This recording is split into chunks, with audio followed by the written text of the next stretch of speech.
तो शुरुआत करूँगा मैं इस कहानी से। पालमपुर से रहने वाला कोई एक बच्चा जो कि ये सपने देखता है, क्योंकि नॉर्दर्न एरिया में ज़्यादातर लोग होते हैं, ज़्यादातर जो बच्चे होते हैं वो एक ही सपना देखते हैं, to join the Indian army. और उस समय ज़्यादा प्रोफ़ेशन हुआ नहीं करते थे। तो एक बच्चा जब इंडियन आर्मी बड़ा होकर इंडियन आर्मी जॉइन करता है, फिर उसके बाद धीरे-धीरे, धीरे-धीरे अपनी खुद के प्रोफ़ेशन, अपने खुद के तरीके और लहज़े को समझता है और उन्हें पूरी तरीके से यूज़ करता है।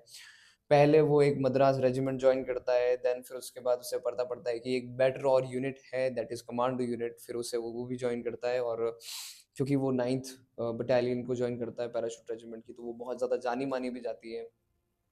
उसके बाद वो अपने रियल रूप में अंदर आ जाता है, जिसके अंदर वो बहुत सारे ऑपरेशंस करता है, बहुत सारे ऑपरेशंस को लीड करता है, और अपने आई वुड लाइक टू से द सिक्स्थ सेंस को अपने यूज़ करता है, जिसमें बहुत बार उसे पता भी पड़ जाता है कि क्या होने वाला है और क्या हो सकता है और क्या नहीं हो सकता है। दूसरी बात, वो अपनी लाइफ को एक हीरोइक वे में लेके चलता है, अपने दोस्तों को, अपने फैमिली को, अपने लव्ड वंस को वो उस तरीके से दर्शाता है, वो खुद को उस तरीके से पेश करता है, जो कि एक आम आदमी मतलब कोशिश करने के बाद भी नहीं हो सकता। जी और हाँ। इवेंचुअली 1999 में एक बड़े ऑपरेशन में, जहाँ खुद इंजर्ड होने के बाद भी करीबन 8 से 9 मिलिटेंट्स को अकेले मारने के बाद वो खुद शहीद होता है। जी हाँ, मैं मेजर सुधीर वाले की बात कर रहा हूँ, और उन्हीं के बारे में ये बुक है, द रैम्बो, क्योंकि उन्हें रैम्बो बुलाया जाता था, और रिटन बाय आशुतोष काले, जो कि उनके बहुत बड़े फैन थे।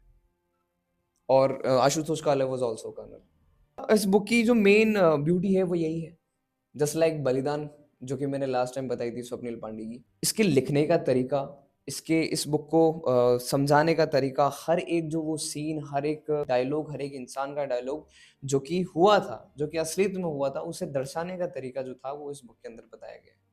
यू सी, क्योंकि again I would say just just like धुरंधर, अभी एक फिल्म आई है जिसमें अंदर सारे टॉर्चर्स बताए जाते हैं, जिसके अंदर सारे पाकिस्तान, आईएसआई, रॉ और ये इंडिया और वॉर शॉर, जो सारी चीजें बताई जाती है, हम इन फिल्म को देख के काफी मेस्मराइज हो जाते हैं। But when it comes to the real fact, जब कुछ रियल होता है, कुछ असलियत में होता है और बिल्कुल वैसा ही होता है जैसा फिल्म में होता था, तो it feels something different, something great, something better.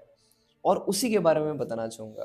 तो बुक की शुरुआत होती है किसी स्पेसिफिक ऑपरेशन से, जहां मेजर सुधीर वालिया अपनी टीम को लीड कर रहे होते हैं, और because just like an an average Indian army officer do, वो गालियां देते हैं सारी चीज़ों के बारे में, और वो ऐसे ऐसे फ्रेजेस को निकालते हैं, ऐसे ऐसे रेफरेंस को निकालते हैं, जिनको सुन के आप ओवरलोड हो जाते हो कि यार हाँ, ये क्या बात करी, ये क्या डिफरेंट है।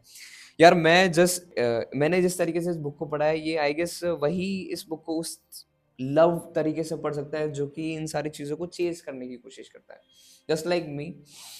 क्योंकि मैंने जितने भी डिफेंस एस्पिरेंट से बात करी हुई है, मोस्ट ऑफ द जो कि स्टूडेंट्स हैं उन्होंने ये पढ़ी हुई है, और वो इट्स लाइक अ कम्युनिटी। जब आप ऐसे लोगों से बात करते हो तो आपको समझ में आता है कि okay, now there are people like you who feels the same as you feel about specific, about something, just like we feel about Marvel, we feel about ब्रह्मास्त्र, या फिर any movie या any series जिसके बारे में हम सोचते हैं, हम समझते हैं, हम एक दूसरे को रिलेट करके फील करते हैं। Same thing happens with this book. जहाँ से इस बुक की शुरुआत होती है वो भी पहाड़ी है, और आज के टाइम में भी, because we see a lot of movies out there, Uri भी निकली हुई है और अभी भी बहुत सारी फिल्म्स आ रही है, वो ज़्यादातर पहाड़ियों के बारे में बनी हुई है, वो ज़्यादातर स्पेशल फोर्सेस ऑपरेटिव्स और सोल्जर्स के बारे में बनी हुई है, तो वो सारी चीज़ें मेस्मराइज करती है, वो सारी चीज़ें रिलेट होती है इस बुक से।